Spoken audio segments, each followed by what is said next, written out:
जय हिंद दोस्तों, आज का क्लास जीके जीएस का क्लास नंबर नेक्स्ट पार्ट को लेकर आया है। वैसे प्रश्नों को चुना गया दोस्तों जो कि एसएससी जीडी में लगातार कई वर्षों से पूछा जा रहा है। तो आइए दोस्तों, आज का जो प्रश्न होगा आप लोग के बीच में बहुत ज्यादा फायदेमंद होगा। तो आइए दोस्तों, आज का सेक्शन देर न करते हुए चला जाए आज के पहले प्रश्न पर। आज का पहला प्रश्न ये रहा आपकी स्क्रीन पर। सबरीमाला किस राज्य में स्थित है? Option A Andhra Pradesh, option B Tamil Nadu, option C Kerala, option D Karnataka. तो जो केरल है, केरल में सबरीमाला मंदिर है। सबरीमाला मंदिर है और यह मंदिर भगवान अयप्पन को समर्पित है। भगवान अयप्पन को समर्पित है। केरल के जो मुख्यमंत्री है सीएम पिनरई विजयन है। यहां पे एक नदी फेमस है, पेरियार नदी। पेरियार नदी केरल राज्य में स्थित है और केरल में एक उत्सव मनाया जाता है। उस उत्सव का नाम है मकर विलक्कू। मकर विलक्कू उत्सव जो है केरल राज्य में मनाया जाता है और यहाँ पे ओणम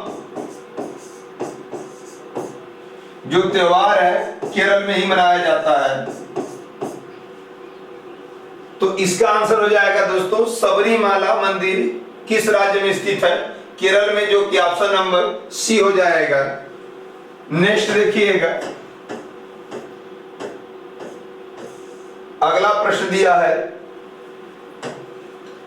कालीकट का पुराना नाम क्या था? कालीकट का पुराना नाम कोझिकोड था। कोझिकोड, और यह कालीकट पड़ता कहां पे है? केरल में। विक्रम साराभाई अंतरिक्ष केंद्र कहां स्थित है? तिरुवनंतपुरम। तिरुवनंतपुरम में स्थित है। तिरुवनंतपुरम कहां है? केरल राज्य में। सेम्पेन जनजाति कहां पाई जाती है? सेम्पेन जनजाति अंडमान निकोबार में पाई जाती है। अंडमान निकोबार में पाई जाती है। बैरन द्वीप अवस्थित है। बैरन द्वीप भी एक सक्रिय ज्वालामुखी है अंडमान निकोबार की। नेक्स्ट देखिएगा दोस्तों, अगला प्रश्न दिया है पाल घाट किन राज्यों को जोड़ता है? तो पाल घाट केरल और तमिलनाडु राज्य को जोड़ता है।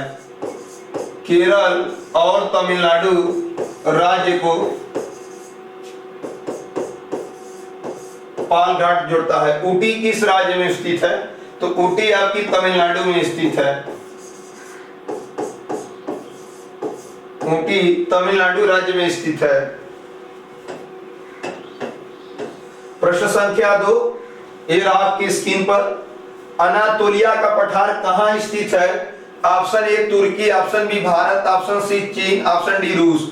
अनातोलिया का पठार तुर्की में स्थित है।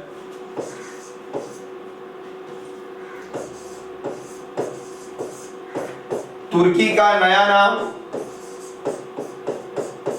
तुर्की कर दिया गया है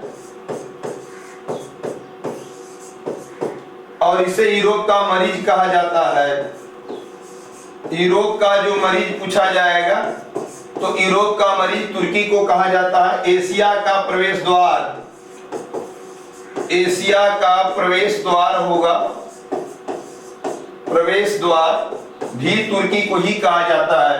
तुर्की की जो राजधानी है, तुर्की की राजधानी अंकारा और इसकी मुद्रा का जो नाम है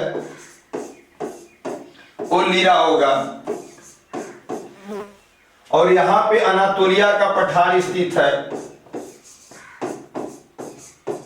अनातोलिया का पठार आपका तुर्की में स्थित है। तो इस प्रकार से दोस्तों ऑप्शन नंबर हो जाएगा ए, अनातोलिया का पठार तुर्की में स्थित है। नेक्स्ट देखिएगा, अगला प्रश्न दे रखा है उगते सूरज का देश किसे कहा जाता है? तो उगते सूरज का देश जापान को कहा जाता है। उगते सूरज का देश जापान को कहा जाता है। डूबते सूरज का देश पूछा जाता कि डूबते सूरज का देश कौन है? सूरज का देश ब्रिटेन होता। डूबते सूरज का देश का नाम हो जाएगा ब्रिटेन। जेरूसलम किस धर्म का प्रमुख स्थल है? तो जेरूसलम 3 पवित्र धर्मों का पवित्र स्थल है। 3 धर्मों का पवित्र स्थल है। 3 धर्मों का पवित्र स्थल माना गया है। पवित्र स्थल है। ईसाई, यहूदी और मुस्लिम।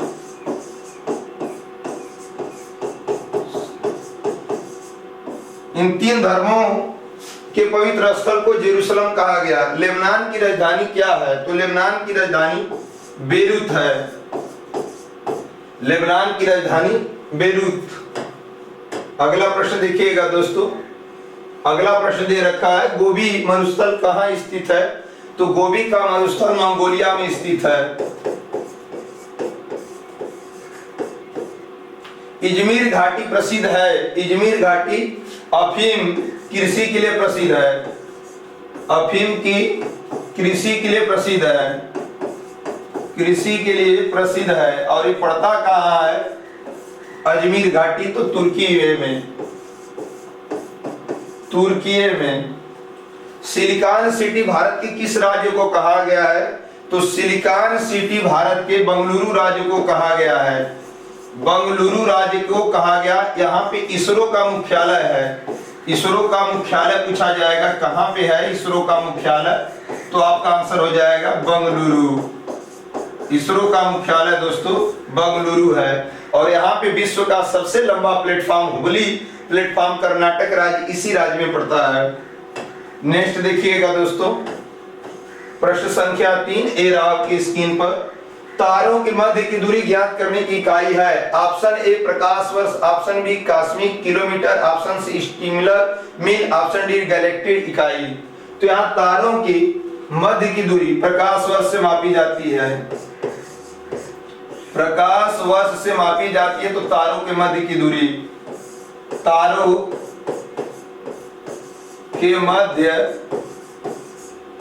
दूरी मापी जाती है। प्रकाश वर्ष किसका मात्रक है? तो प्रकाश वर्ष दूरी का मात्रक है। दूरी का मात्रक है। और एक प्रकाश वर्ष बराबर कितना होता है? एक प्रकाश वर्ष बराबर तो हो जाएगा एक वर्ष में तय किया गया कुल दूरी प्रकाश वर्ष कहलाएगी। और एक प्रकाश वर्ष बराबर 9.46 × 10⁻15 मीटर होता है। और एक प्रश्न भी पूछेगा कि एक पारसेक में कितना प्रकाश वर्ष होता है? एक पारसेक में 3.26 प्रकाश वर्ष माना गया है। अब पारसेक क्या है? ये भी दूरी का सबसे बड़ा मात्रक है दोस्तों। तो यहाँ पे ऑप्शन हो जाएगा दोस्तों ए प्रकाश वर्ष। प्रकाश वर्ष तारों के मध्य दूरी और यह दूरी का मात्रक है। एक प्रकाश वर्ष बराबर 9.46 × 10⁻15 मीटर। और एक पारसेक में कितना प्रकाश वर्ष होता है? 3.26। अगला प्रश्न दे रखा है दोस्तों, प्रकाश वर्ष इकाई है। तो प्रकाश वर्ष दूरी का इकाई है। तारों के कारण घटित आकाशीय परिघटना कौन है? कृष्ण विवर है। कृष्ण विवर। और एक प्रश्न और यहां से पूछा जाएगा कि आकाश में तारे क्यों टिमटिमाते हैं? आकाश में तारों का टिमटिमाना, तारों का टिमटिमाना माना। तो ये आपका आंसर हो जाएगा अपवर्तन के कारण। आकाश में जो तारे टिमटिमाते हैं अपवर्तन के कारण टिमटिमाते हैं। तारों का रंग सूचक है। तो तारों का रंग जो बदलता है वो अपने ताप के कारण बदलता है। सुपरनोवा क्या है? एक मृत प्राय तारा है। सुपरनोवा एक मृत प्राय तारा है। नेक्स्ट देखिएगा दोस्तों, ब्लैक होल की जानकारी सर्वप्रथम किसने दी? तो ब्लैक होल की जानकारी सर्वप्रथम यश चंद्रशेखर ने दी। यश चंद्रशेखर ने ब्लैक होल का सिद्धांत किया। वैसा ग्रह जिसका कोई उपग्रह नहीं है, तो ग्रहों की संख्या कुल 8 है, जिसमें से 2 ग्रह हैं, बुध और शुक्र। इन दोनों के पास कोई उपग्रह नहीं है दोस्तों, 0 उपग्रह है। सौरमंडल का सर्वाधिक गर्म ग्रह तो शुक्र होगा। सौरमंडल जब लगा देगा तो सर्वाधिक गर्म ग्रह कहेगा तो शुक्र, और केवल सबसे गर्म ग्रह पूछेगा, सबसे गर्म ग्रह तो उसका आंसर हो जाता बुध, क्योंकि सूर्य से नजदीक सबसे ज्यादा है। सूर्य की ऊर्जा उत्पन्न होती है नाभिकीय संलयन द्वारा। नाभिकीय संलयन द्वारा सूर्य की जो ऊर्जा होती है उत्पन्न होती है। नेक्स्ट देखिएगा, प्रश्न संख्या 4 ए रहा आपकी स्क्रीन पर। ग्रंथों में उल्लिखित धर्म चक्र परिवर्तन है। ऑप्शन ए बुद्ध का दर्शन, ऑप्शन बी बौद्ध अनुष्ठान, ऑप्शन सी बुद्ध के धार्मिक आदर्श, ऑप्शन डी सारनाथ में दिया गया बुद्ध के प्रथम उपदेश। तो जो धर्म चक्र परिवर्तन है इसमें गौतम बुद्ध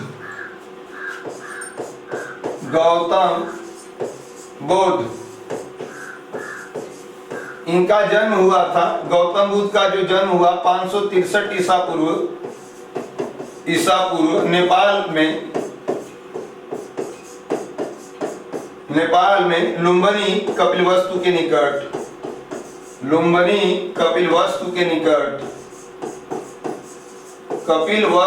निकट इनका जन्म हुआ था। और गौतम बुद्ध के बचपन का नाम सिद्धार्थ था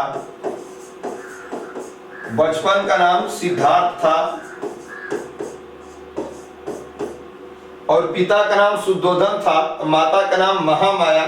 और इनके 7वें दिन के ही पश्चात इनकी माता की महामाया की मृत्यु हो जाती है। और इस प्रकार इनका लालन पालन पोषण महाप्रजापति गौतमी इनकी मौसी ने की थी। और इन्होंने जब गृह त्याग किया था 29 वर्ष की अवस्था में, तो उस घटना को महानिनिशीक्रमण कहा गया। महानिनिशीक्रमण कहा गया। और पहला उपदेश को धर्म चक्र परिवर्तन के नाम से जाना जाता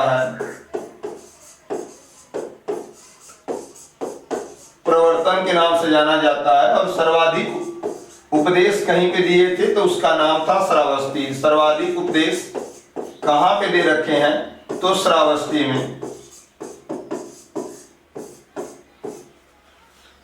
तो ग्रंथों में उल्लेखित धर्म चक्र परिवर्तन जो है वो आप लोग का सारनाथ में दिया गया प्रथम उपदेश, ऑप्शन नंबर डी होगा दोस्तों।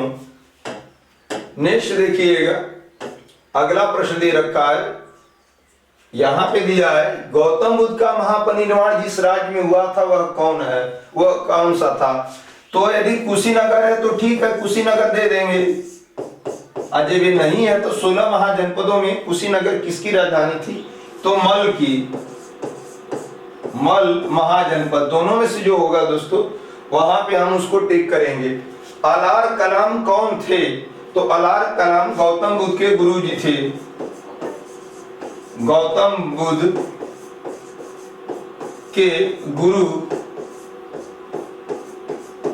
थे और इनको ज्ञान प्राप्ति निरंजना नदी फल्गु के पीपल वृक्ष के नीचे हुआ था। बुद्ध ने सर्वाधिक उपदेश दिए थे, सबसे अधिक उपदेश कहीं दिए थे? श्रावस्ती में दिए थे। बुद्ध ने सबसे अधिक उपदेश श्रावस्ती में दिए थे और पहला उपदेश कहा जाएगा सारनाथ में। अगला प्रश्न दिया जाता है दोस्तों, गौतम बुद्ध अपना प्रथम उपदेश कहां दिए थे? तो गौतम बुद्ध ने अपना प्रथम उपदेश सारनाथ में दिए थे। सारनाथ में 5 साथियों को दिए थे और प्रथम उपदेश ही क्या कहलाएगा? धर्म चक्र प्रवर्तन। त्रिपिटक ग्रंथ किस धर्म से संबंधित है? तो त्रिपिटक का अर्थ होता है ज्ञान से भरी टोकरी। इसका जो अर्थ होता है दोस्तों, ज्ञान से भरी टोकरी, ज्ञान से भरा टोकरी इसका अर्थ होता है। और त्रिपिटक में 3 पिटक हैं, विनय पिटक, सुत पिटक, अभिधम पिटक। इसमें 3 पिटक हैं, ध्यान दीजिएगा। विनय पिटक, विनय पिटक,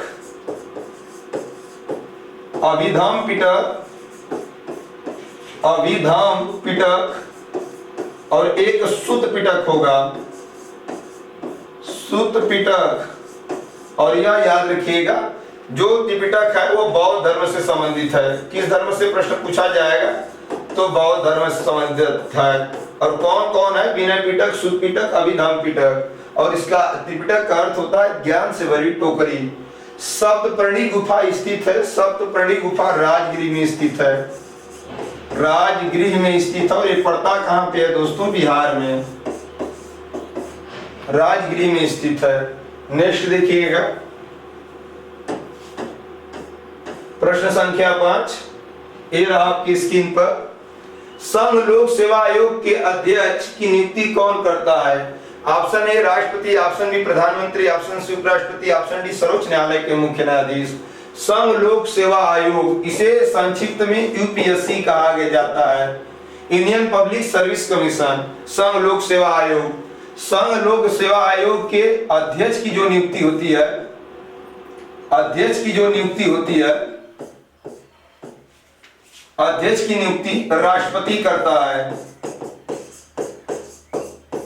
और इनमें सदस्यों की भी नियुक्ति राष्ट्रपति ही करता है। संघ लोक सेवा आयोग के सदस्यों की नियुक्ति राष्ट्रपति करता है। ये दोनों अपना त्याग पत्र जो देंगे, त्याग पत्र राष्ट्रपति को ही देंगे,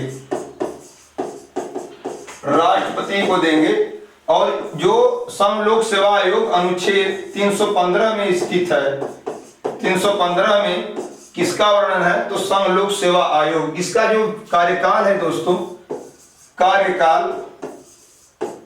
वो 6 वर्ष या 65 वर्ष, इन दोनों में से जो वह पहले पूरा हो, जो पहले पूरा हो,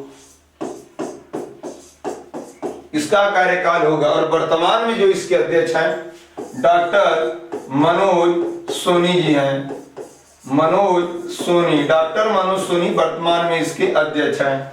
तो इस प्रकार से संघ लोक सेवा आयोग आ जाए दोस्तों, उसके अध्यक्ष हो या सदस्य हो, उसकी नियुक्ति राष्ट्रपति करेगा। ऑप्शन नंबर हो जाएगा दोस्तों ए। नेक्स्ट देखिएगा, अगला प्रश्न दे रखा है, भारत में मतदान की न्यूनतम निर्धारित आयु क्या है? तो भारत में मतदान की न्यूनतम निर्धारित आयु 18 वर्ष है। पहले आप लोग की 21 वर्ष थी, लेकिन 61वां संविधान संशोधन हुआ, 61वां नंबर का संविधान संशोधन हुआ, 1989 ईस्वी में हुआ था। उस समय पीएम जो थे राजीव गांधी, राजीव गांधी, और मतदान देने की आयु 21 वर्ष से घटाकर 18 वर्ष कर दिए थे। आपको इतना ध्यान देना है कि अब वर्तमान में मतदान देने की निर्धारित न्यूनतम आयु 18 वर्ष है, लेकिन 1989 में 61वां संविधान संशोधन हुआ और उसी के तहत इसकी उम्र घटाकर 18 वर्ष कर दी गई। भारत के प्रथम मुख्य चुनाव आयुक्त कौन थे? तो प्रथम पूछा है दोस्तों, सुकुमार सेन थे, सुकुमार सेन थे। यदि वर्तमान में पूछा जाएगा कि वर्तमान में कौन है, तो राजीव कुमार, राजीव कुमार जी वर्तमान में मुख्य चुनाव आयुक्त के अध्यक्ष हैं। 42वां संविधान संशोधन किस समिति के सिफारिश पर हुआ? तो 42वां संविधान संशोधन सरदार सिंह स्वर्ण समिति के सिफारिश पे हुआ, समिति के सिफारिश पे हुआ था 42वां संविधान संशोधन। नेक्स्ट देखिएगा, अगला प्रश्न दे रखा है दोस्तों, वित्त आयोग की स्थापना किसके द्वारा की जाती है? तो वित्त आयोग की स्थापना राष्ट्रपति के द्वारा ही की जाती है। और वित्त आयोग किस अनुच्छेद में है? तो वित्त आयोग 280 अनुच्छेद में है और यह एक संवैधानिक पद है, संवैधानिक पद है। एक इसका मतलब कि यह गैर संवैधानिक नहीं है, यह एक संवैधानिक पद है। और वित्त आयोग के वर्तमान में 15वें अध्यक्ष जो है, वर्तमान अध्यक्ष 15वें नंबर के कहे जाएंगे, वो एन.के. सिंह है, एन.के. सिंह जी हैं। तो इस प्रकार से दोस्तों यदि वीडियो पसंद आए तो लाइक शेयर करें और चैनल पे नए जुड़े हों तो जल्दी से चैनल को सब्सक्राइब कर लें ताकि नोटिफिकेशन आपको सबसे पहले मिल जाए। चलिए तो दोस्तों फिर कल नेक्स्ट वीडियो में फिर से मिलते हैं। जय हिंद।